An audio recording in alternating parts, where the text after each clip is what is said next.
두고 핫 두고 핫 두고 쉬지 않고 뛰는 내 핫한 부동산, 핫한 이슈, 핫플 거기 어때 시간입니다. 최근엔 정말 부동산이 핫해졌죠. 오늘은 김여선 NH농협 부동산 수석위원과 이야기 나눠보도록 하겠습니다. 위원님 나와 계십니까? 네, 안녕하세요. 네, 안녕하세요, 위원님. 부동산 시장이 언제나 주목을 받고 언제나 하기는 했는데 요즘은 조금 더 그런 것 같아요. 특히 요즘 보면은 은행들이 굉장히 우왕좌왕하고 있는데 상황이 좀 어떻습니까? 네, 대출 제도가 역대급으로 굉장히 좀 복잡해진 상황입니다. 예. 그래서 은행별로 대출을 이제 규제를 하다 보니까 은행권별로 매일매일 새로운 대출 규제가 나오고 있는 상황인데요. 예. 규제를 하는 영역을 크게 세 가지로 유주택자 대출과 또 주택담보대출 상환기간, 전세자금 대출 이렇게 세 가지로 나눠서 은행별로 굉장히 다르게 대출 제한을 하고 있습니다. 네, 설명을 좀 드릴까요? 예, 말씀해 주세요. 네, 예를 들어서 1주택자 같은 경우에는 이제 신한은행 같은 경우는 아예 1주택자한테는 주택담보대출을 금지하는 조치를 내렸고요. 예. 서울뿐만 아니라 전국 공통적으로 다 대출이 안 되는 그런 정책을 쓰고 있습니다. 반면에 이제 국민은행과 우리은행 같은 경우에는 갈아타기 한해서는 예외적으로 적용을 해주고 또 수도권에만 하나는 식으로 은행 건별로 달라서 예. 대출을 받을 분들이 좀 발품을 팔아야 될 것 같습니다. 알겠습니다. 그렇다면은 실수요자들 이분들도 굉장히 지금 혼란스러울 것 같은데 어떻게 상담 전화 같은 거는 많이 받고 계십니까? 저한테 직접 상담 전화가 네. 오지는 않지만 실제로 최근에 주택을 마련하려는 분들이 좀 많았잖아요. 그렇죠. 그래서 자금에 대한 계획을 갖고 계신 분들이 갑자기 정책이 바뀌다 보니까 매일매일 은행에 체크를 하는 상황이 돼서 예. 오픈런까지 하고 있는 그런 상황이라고 지점에서 얘기를 좀 전달을 받았었고요. 오픈런이요? 네. 돈 빌리려고? 예. 네, 상담을 받기 위해서 오픈런을 하는 경우들이 좀 발생을 하고 있고 예. 특히나 또 올림픽 파크 포레원 같은 경우가 늘 무슨 시점이 됐을 때마다 굉장히 좀 입방아에 오르내리고 있는데 그렇죠. 또 이게 11월 달에 입주 기간이랑 맞물려서 그 전세 받아서 이제 자금을 내려고 했던 분들이 예. 전세 대출이 혹시 안 나올까봐 굉장히 좀 전전긍긍하는 그런 상황도 오고 있습니다. 거기가 둔촌주공이잖아요. 예전에 둔촌주공. 그렇다면은 전세 대출이 안 나오면은 그거는 어떻게 해결해야 되는 겁니까?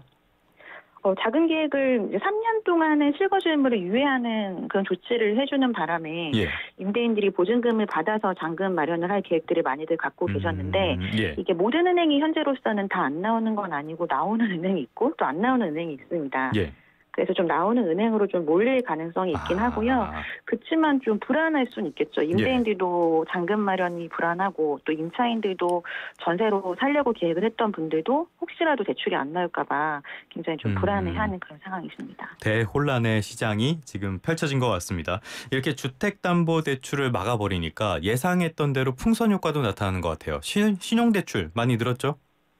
네, 신용대출도 주택자금 대출이 늘 때 신용대출도 같이 늘기도 했었는데 예. 은행권에서 대출을 더 빠르게 좀 조치를 취하다 보니까 이금융권이라던가 신용대출 쪽으로도 많이들 가시고 있는 상황이라 예. 사실 금리가 더 고금리잖아요. 그렇죠. 그래서 오히려 좀 더 피해를 보고 있는 그런 상황도 펼쳐지고 있습니다.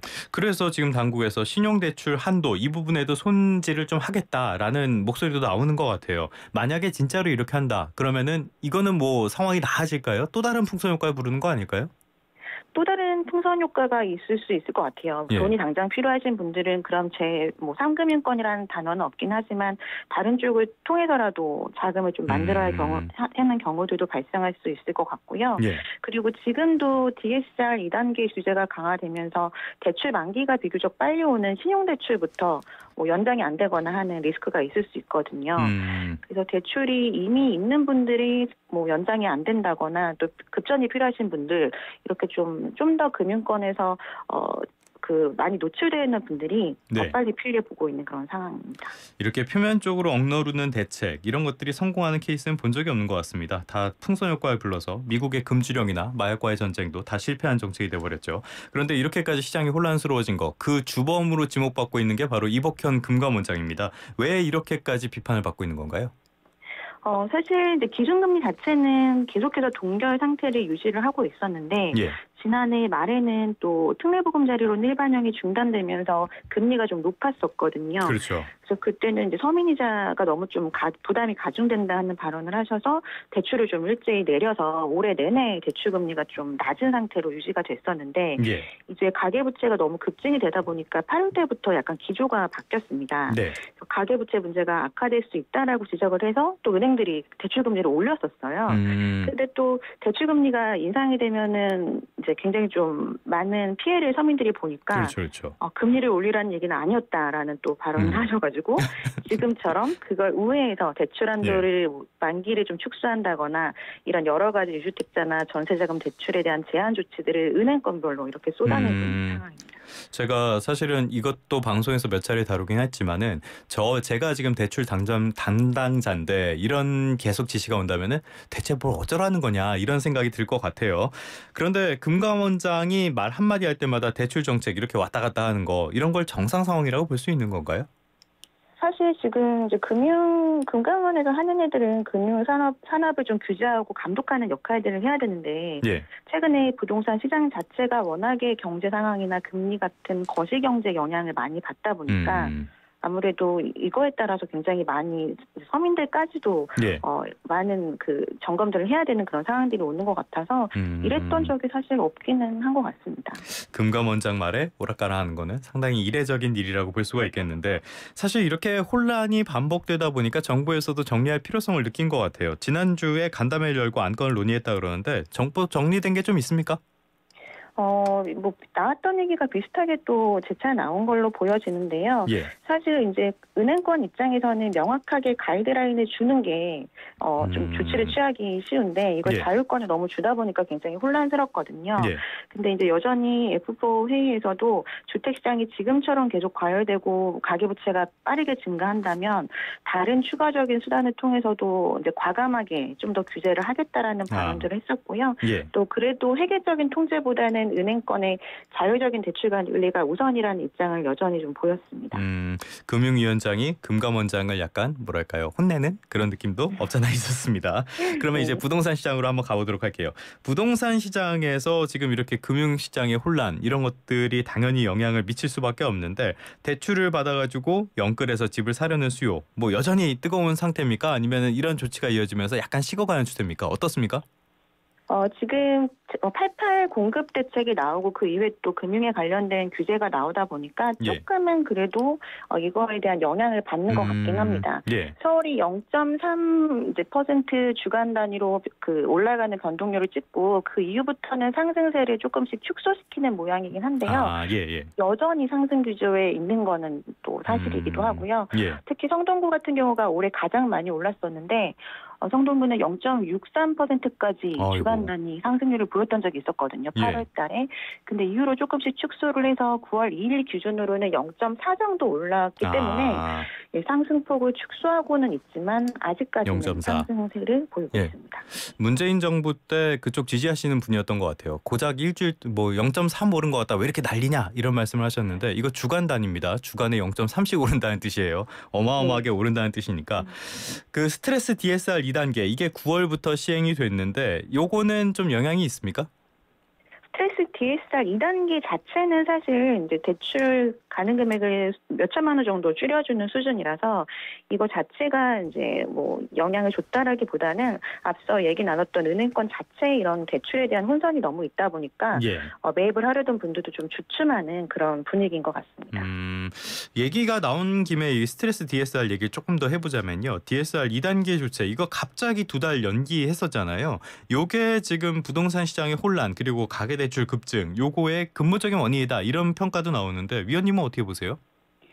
일부 영향을 준 거는 사실인 것 같습니다. 당시에도 주택 시장이 거래량도 굉장히 폭증을 했었고 가격도 많이 올라가는 때였는데 돌연 DSR 2단계를 연장을 했단 말이에요. 그래서 마치 뭐 집을 사라는 시그널처럼 받아들일 그런 오해의 소지가 있었는데 이번에 여기에 대한 답변을 하셨어요. 당시 연기했던 이유들을 뭐 예상했던 대로 소상공인이나 부동산 PF 관련돼서 좀 상황을 보고 나서 해야 됐기 때문에 연기를 했다라고 이제 말씀을 하셨는데 예. 사실은 당시 연장을 할 때 이런 브리핑을 했으면 좀 더 좋았을 뻔했다라는 생각은 듭니다.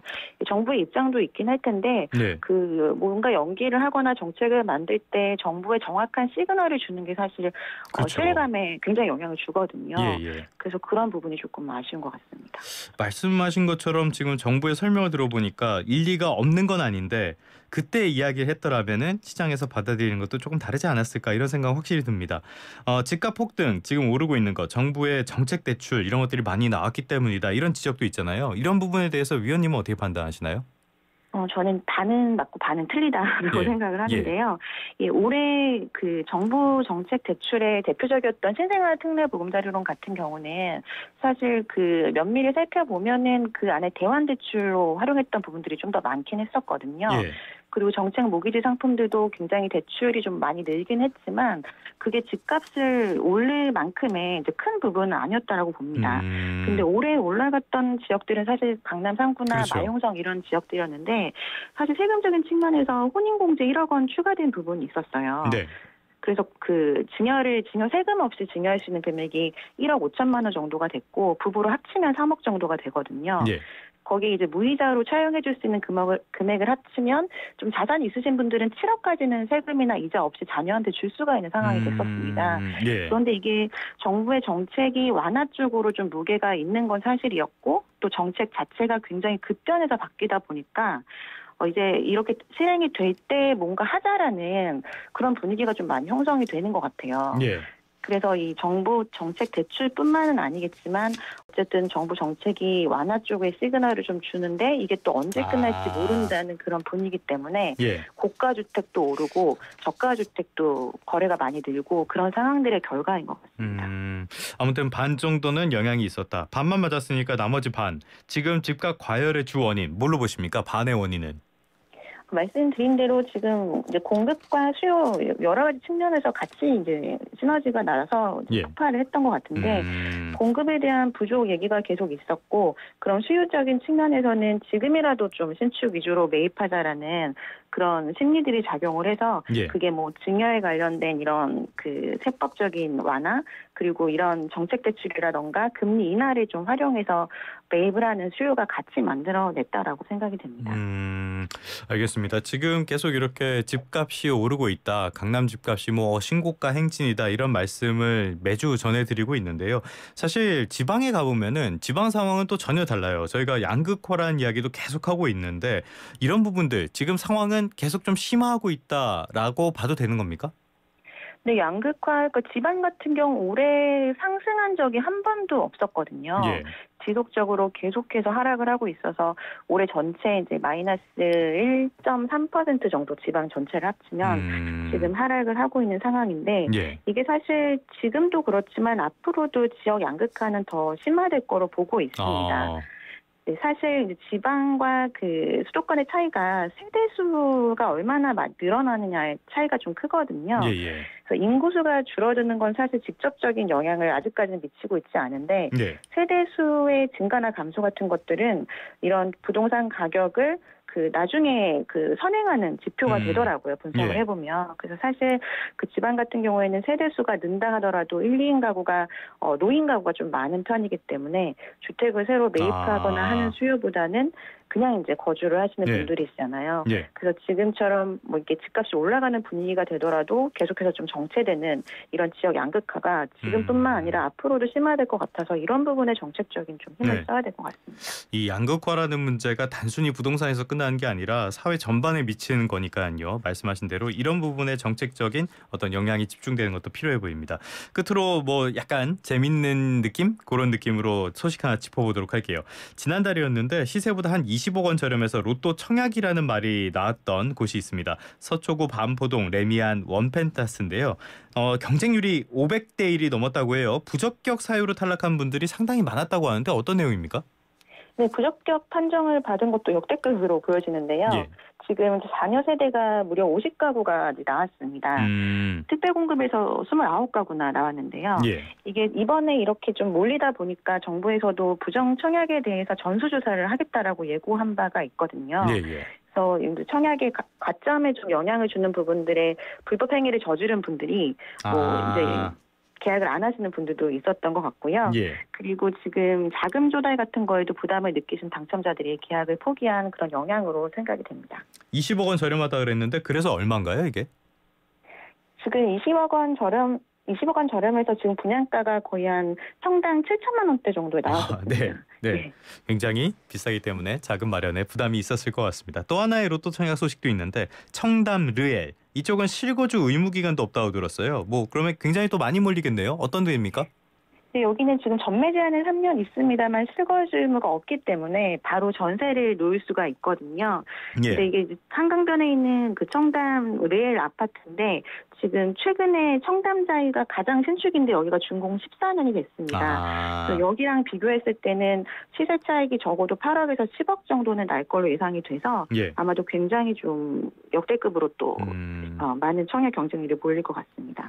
그 밖에도 여러 군데가 있는데 사실 남 얘기 같습니다. 저 별로 와닿지가 않는 그런 내용들인데 그렇다면 이제 부동산 시장 전반으로 가서 부동산 시장 이번 주에 좀 주목할 만한 일이라든지 이번 주의 전망 어떻게 보고 계십니까? 이번 주는 정말 대혼란의 시기가 지금 온 것 같은데요. 지금보다 더 혼란해지나요? 더 혼란의 시대가 올 것 같습니다. 이번 주 사실 또 추석을 앞두고 있잖아요. 그래서 추석 전에 여러 가지 금융과 관련된 정책들이 또 은행권별로 많이 나올 예정일 것 같고요. 추석 이후로 분위기가 좀 많이 달라질 수는 있을 것 같아서 이번 주 정책 같은 것들이나 시장 분위기를 좀 살펴보고 매입이든 매각이든 하시는 분들은 결정을 하셔야 될 것 같습니다. 알겠습니다. 지금까지 부동산 시장과 관련한 각종 이슈들 김효선 NH농협 부동산 수석위원과 함께 짚어봤습니다. 오늘 말씀 고맙습니다. 네, 감사합니다.